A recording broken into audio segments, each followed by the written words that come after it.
She hurled her wedding band straight at my chest and declared she wasn't my wife that night. I stood frozen in our Capitol Hill flat, watching the gold circle ricochet off the wooden floor, and a strange numbness settled deep inside me. She snatched her bag, banged the door shut, and her heels echoed down the corridor as though she were stepping into total liberation. Most men would have freaked out, bombarded her with messages, or stayed awake hoping for a remorseful return. I retrieved the ring, placed it on the kitchen counter beneath the bright light, and snapped 3 pictures from various sides. Then I created a fresh folder on my phone titled Proof.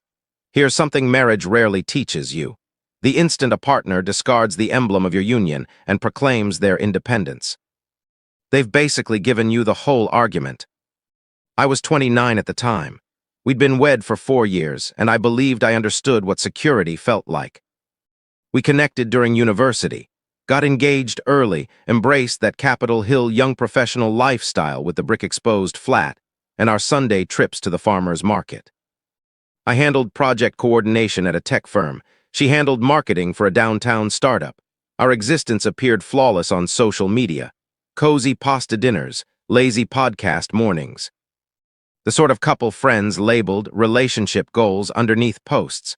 But roughly 8 weeks earlier, subtle changes began that I couldn't fully pinpoint. She spent more evenings away, usually with coworkers she called girlfriends, returning past midnight reeking of liquor and cigarette haze from clubs. I've never been possessive, so I avoided making an issue of it. When I inquired about her evenings, she offered curt replies and headed directly to wash up. Her phone now required a code I wasn't privy to. She erased conversations openly in my presence, no longer bothering to conceal it.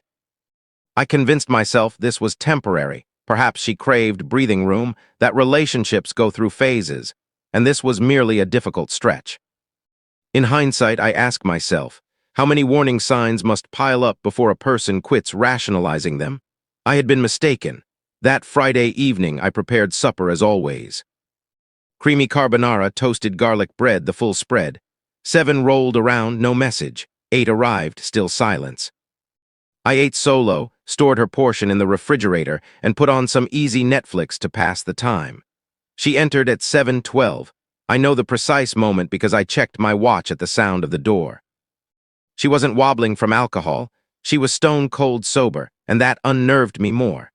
She gazed at me as though I were an unfamiliar face, someone she was reluctantly sharing quarters with. I offered to warm her meal, and she let out a laugh, not warm but cutting. "I'm only 27, she said, tossing her bag onto the sofa, yet I'm trapped living like someone twice my age. I'm exhausted from this domestic charade. I'm done faking that this satisfies me. I'm sick of you treating us like some flawless pair while I sense myself fading away." I remained composed, inquired what she truly meant, suggested we discuss her emotions openly. She interrupted, insisting no discussion was necessary, rejecting another of my calm, logical problem-solving talks.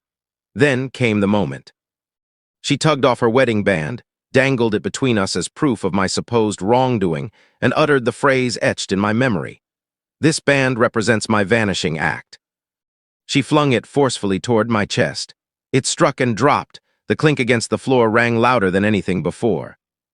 "I'm single this evening," she announced, seizing her bag once more, warning me not to stay awake, not to phone, not to interfere. And she departed. I remained motionless for perhaps 10 minutes, eyes fixed on the closed door. No rage surged, no sorrow overwhelmed. Instead, an odd sharpness emerged, as if every shadow in the room had suddenly vanished under bright illumination. She had openly stated, before our home, before her own decisions, before everything, that she viewed herself as unattached, not taking a break, not seeking distance, single. I lifted the ring and, rather than tucking it away fondly, set it on the counter like an item collected from a scene. Then I acted as any sensible person would in 2024. I began recording every detail. I launched my notes application and logged the sequence of events. Her arrival time, her precise statements as accurately as I recalled, the act of tossing the ring, her exit following the claim of being single. I reviewed our mobile account, enabled call recording settings allowed in my jurisdiction, and confirmed cloud backups were running. Next, I dialed her number, directly to voicemail. After 20 minutes, another attempt, voicemail again. On the fifth call, roughly 9:30, she answered. Background noise flooded through, pounding bass, voices yelling above the music, men chuckling nearby. She shouted to know my reason for calling. I asked her location and whether she felt secure. She chuckled and replied she was enjoying herself at a nightclub, an experience I supposedly couldn't grasp. A male voice murmured something indistinct nearby. She giggled once more, repeated she wasn't my wife that night, and declared she would do as she pleased with whomever she chose. Then the line went dead. I preserved the call history, captured a screenshot, stored copies securely. I settled onto the sofa and simply exhaled. This wasn't merely an argument. This wasn't a temporary slump. This represented her solo choice to demolish our marriage, and she had furnished her own proof. Around 10:15, my phone vibrated. A picture arrived. She posed at a rooftop lounge, positioned between two unfamiliar men, one arm draped around one, beverage in hand, beaming widely. The text beneath read, "Bet you wish you knew how to have fun." I studied that image for ages, not purely from pain, though it stung, but because I understood she had voluntarily supplied all I required. I captured screenshots, duplicated them across multiple secure locations, and set up an email folder stamped with dates and times. I sent no reply, offered no reaction. Gave her nothing she could later twist. I simply archived it. By 11 o'clock, I sat at the kitchen table, laptop open, searching for divorce lawyers in Washington, D.C.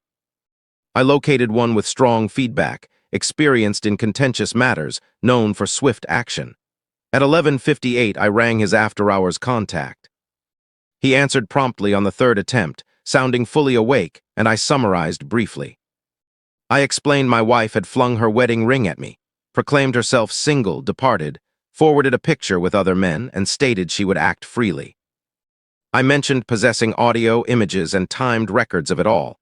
Silence followed. Then he uttered words that eased every muscle. She basically handed you the winning argument. He instructed me to preserve every item, avoid reaching out unless she initiated, and arrive at his office Monday at 8 sharp. I ended the call realizing fear had vanished. I was simply finished. She assumed this would serve as temporary discipline, that she could indulge her carefree single life and return to find me waiting, contrite for my dullness. But by the time she returned, proceedings would already be underway. That night I slept more soundly than in the previous 2 months. For the first time in ages, my path felt clear. This segment revealed he refused to pursue or plead. He collected evidence. Those 8 weeks of warning signs weren't fleeting. They formed a build-up to this breaking point. When a partner openly claims single status and supplies visual confirmation, that isn't accidental. It's deliberate. She returned Sunday morning anticipating dialogue, unaware the process had begun. I heard her key turn in the lock near 10:30. Her bag hit the floor in the entry, her steps hesitate upon spotting me at the kitchen table with coffee and laptop. She appeared worn out, mascara streaked, hair disheveled, still in Friday's outfit. She attempted a sheepish grin as though we'd merely quarreled over chores. She asked softly if we might discuss things. I met her gaze and suggested she open her email. Confusion crossed her face, then she checked her phone. I observed her features shift as she read. Eyes widening, lips parting. She stared at me as if I'd ignited the place. She thrust her phone forward, demanding what this meant, accusing me of initiating divorce. I sipped my coffee calmly and recalled how she discarded her ring and proclaimed herself single. I had merely accepted her declaration at face value. She began pacing, hands trembling, insisting it was only one evening, that fury had clouded her judgment. I remained steady, noting she'd forwarded an image with 2 men plus a taunting caption, and on a recorded call stated she'd act freely with anyone. She halted, tone turning accusatory, questioning whether I'd taped her, labeling it manipulative, claiming this proved her need for freedom. I shook my head, clarifying the distinction between protection through records and domination. She switched tactics, sat opposite, extended her hand. I withdrew mine. She admitted fault, explained feeling confined and lashing out, but insisted she loved me and wished to salvage things. I studied her closely and felt complete emptiness. I told her this wasn't mere lashing out. She had chosen repeatedly. discarding the symbol, claiming independence, spending time with other men, supplying evidence.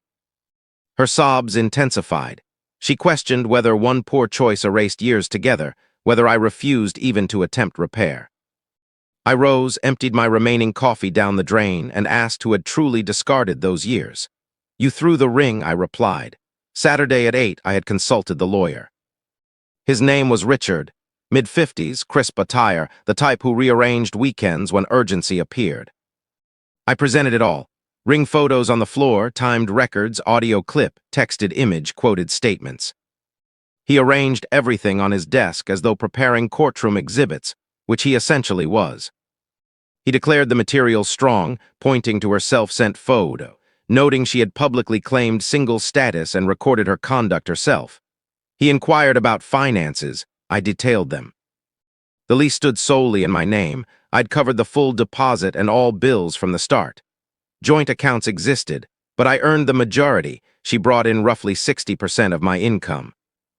No children, no major joint assets beyond typical household items and furniture. He noted everything, then explained the filing would occur electronically Monday morning to stay ahead before she organized a response. By Saturday afternoon, the foundation was laid. A peculiar peace settled over me, like I was finally acting rather than merely enduring. Sunday afternoon, after her arrival, tears, shouts, and every tactic, I laid out facts. The lease belonged to me alone. She needed to gather her belongings. She gaped as though I spoke a foreign tongue, asking where she should go. I shrugged, reminding her she had craved freedom and single life. She protested, claiming entitlements, insisting I couldn't evict her. I displayed the lease agreement on screen, my name only, plus records proving my sole payments for deposit and utilities. I suggested friends, her sister, whatever worked, but she could not remain. She unleashed every insult imaginable, branded me heartless, accused me of vengeance, declared I was unrecognizable from the man she wed. I waited silently until her words ran dry. Then I voiced what had crystallized since Friday evening. The husband you knew would have stayed awake, granted forgiveness, allowed himself to be trampled. That version no longer exists. She gathered 2 suitcases amid tears, slamming cabinets and muttering, "I de-rue the day." The moment she exited, I reset the entry code, emailed the building supervisor about the circumstances, and spent Sunday removing our wedding pictures. Every frame, every snapshot of smiles on beaches or at gatherings, I boxed them and stored them away. The flat seemed larger, fresher, as though air flowed freely again. Monday morning, Richard submitted the petition digitally via DC courts. By afternoon, it entered the record. Wednesday morning, she received service at her workplace. I learned this when her sister phoned, furious about the public humiliation. I replied evenly that my soon-to-be ex should reach my counsel, then disconnected. I blocked her sister, her mother, everyone on her side likely to launch guilt efforts. My phone erupted for an hour, unknown numbers texting warnings of my error, rashness, preaching forgiveness in marriage. I erased them all. Ever observe how those untouched by your circumstances hold the firmest views on your choices? Around 4 that Wednesday, she appeared in my building lobby. The desk attendant rang, asking if he should allow her up. I declined, requested he inform her I was unavailable, yet I descended anyway, knowing she'd linger until heard. She waited near the elevators, clearly prepared, hair styled, makeup flawless in the dress I once favored. Spotting me, her face brightened as though victory neared. She approached, pleading for merely 5 minutes. Arms folded, I told her to speak. She inhaled deeply, visibly gathering thoughts, searching for words to sway me. She admitted being awful, acknowledged it fully, but insisted it amounted to one foolish night while I prepared to discard everything. I stood firm, explaining it wasn't isolated. One night capped 8 weeks of withdrawal, erased chats, late returns, then formalizing it all. She reached again. I stepped away. She confessed fear of losing me, solitude, ruining her greatest treasure, and now tears flowed genuinely. For a moment something flickered inside me, only a flicker. "You cannot lob an explosive, then demand the fragments reassembled," I replied. She wept openly, questioning whether 4 years vanished so easily. I confirmed exactly so. I returned upstairs. She remained below. From my window, I watched her linger in the lobby another 10 minutes before exiting to hail a ride. One final text arrived. "You'll regret this." I deleted and blocked her contact, then sat in silence. The flat stayed quiet, truly quiet, and for the first time in months the stillness felt liberating, not oppressive. It belonged to me alone. Thursday, Richard phoned. She had retained counsel and sought spousal maintenance plus half the residence's worth. I expected as much and inquired about her chances. He chuckled she could request, but our records showed voluntary departure, her single status claim, leased solely mine with my exclusive payments. Preliminary hearing in 6 weeks, prepare for her victim portrayal. I assured him I was prepared because I was. She believed she could shatter the marriage Friday, revel all weekend, return tearfully apologetic and watch me yield. She overlooked one detail. I'm the person who keeps thorough records. This segment illustrated her desire for chaos without repercussions. I delivered consequences instead. Regret surfaced only upon discovering choices carry weight. Family guilt trips, lobby theatrics, cruelty accusations, all aimed to revise events and evade accountability. The initial hearing occurred Thursday morning, 6 weeks post-filing. I arrived suited, Richard at my side, thick folder of hard copies. Judges still favor tangible pages. She entered 10 minutes delayed with her lawyer, a younger man appearing eager to escape. Conservative attire, light makeup, hair neat, the classic aggrieved spouse look. We sat apart. She avoided eye contact, murmuring to counsel while dabbing tears. The judge, woman in her 50s, direct demeanor, moved swiftly through basics. Her lawyer rose first, portraying me as detached and hasty, divorce after one dispute, evicting her without options, rejecting every reconciliation effort. He framed it as my abandonment. Richard countered, presenting proof methodically. Ring photos on floor, club call audio of her single declaration, texted image with men and mocking caption. Her counsel objected, recording lacked consent, but Richard cited DC's one-party rule. The judge examined the photo extensively, then questioned my wife directly about sending it. She nodded faintly, admitting yes, but blamed intoxication and anger. The judge probed her intent behind claiming single status and spending time with other men. My wife wept, describing feeling stifled, needing freedom, calling it a grave error. The judge appeared weary, not moved. She asked me directly about reconciliation hopes. None, I answered. Trust shattered so thoroughly cannot mend. Temporary rulings followed. I retained the residence. Accounts frozen until division. No interim support until final. One mandatory mediation session before trial. Her side pushed for temporary aid, citing homelessness. Richard noted voluntary exit after single claim plus nearby relatives. The judge agreed with our position. Outside, my wife attempted contact. Richard intervened, reminding her attorney's only communication. Over his shoulder, she asked if I truly felt nothing. I offered no reply, simply left. The following week, she launched subtle online posts. Heartbreak, surprise betrayal, true natures revealed. Friends piled supportive comments, labeling me harshly. I ignored captured screenshots forwarded to Richard if needed. My own circle inquired. I summarized. Ring thrown, single claimed, other men, proof sent, divorce filed. Most nodded knowingly. Several had noticed her gradual withdrawal, distant at events, phone glued. One friend confessed spotting her weeks earlier at a bar, cozy with some guy while I supposedly worked late. I wished for earlier disclosure but grasped his reluctance. No one enjoys delivering bad news. Mediation arrived 3 weeks post-hearing, Monday afternoon, downtown conference room. Attendees, me Richard, her counsel, seasoned mediator. She outlined goals, cheaper, quicker resolution sans trial. Her side opened with requests. Half residence appreciation since marriage, half my retirement growth during union, coverage of her relocation and initial rent. Richard presented my counter. $15,000 lump sum, approximating her shared expense input, plus full waiver of future claims. Her lawyer deemed it insufficient. Richard emphasized abandonment, no claim on premarital lease, extensive behavioral proof. Mediator called break, her counsel let her out. Richard advised firmness, they bluffed, aware of weak position. Upon return, my wife requested direct talk. Mediator permitted with attorney consent. Both sides agreed. She gazed across, voice unsteady. Any possibility? Any at all to salvage us? I had anticipated this, yet hearing it felt surreal. I regarded the woman I'd shared 4 years and future dreams with. She now seemed entirely foreign. No, I stated evenly. She shut her eyes as though struck. Reopening them showed fury replacing grief. I hate you, she declared loudly enough to unsettle the mediator, hating me for surrendering, for iciness, for zero effort. I stayed silent until she finished. Fine, I replied, this simplifies matters. Her lawyer touched her arm, murmured. She sat back, breathing heavily. Mediator offered another pause. I declined, eager to conclude. Her counsel huddled, returned with $25,000 plus my fee coverage. Richard glanced. I refused. Our ceiling was set. This exceeded. Richard restated $15,000 final accept or face trial with full evidence public. That shifted the mood. They stepped out again, returned looking resigned. She accepted.